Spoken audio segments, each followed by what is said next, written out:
और इजराइल के प्रधानमंत्री बेंजामिन नेतन्याहू ने तुर्की के राष्ट्रपति रेसेप तय्यिप एर्दोगान पर हमला बोला।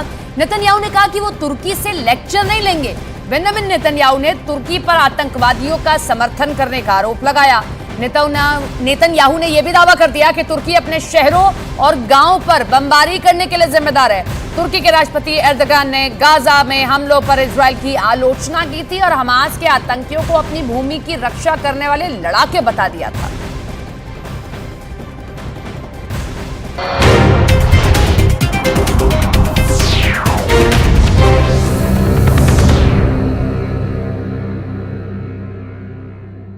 चलो हटो।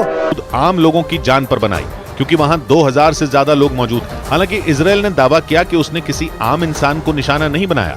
उल्टा उसके सैनिकों ने कोशिश की कि वो अस्पताल में मौजूद आम लोगों की सुरक्षा का ध्यान रखें और ये सुनिश्चित करें कि उनकी गोलियों की चपेट में कोई भी आम इंसान ना आए। हमले के इस चरण में इजराइल की सेना उन जगहों को निशाना बना रही है जहां हमास के लड़ाकों के छिपे होने की आशंका है। इजराइल की सेना ने गाजा में जमीनी हमला शुरू करने से पहले ही 3 चरणों का ऐलान कर दिया था।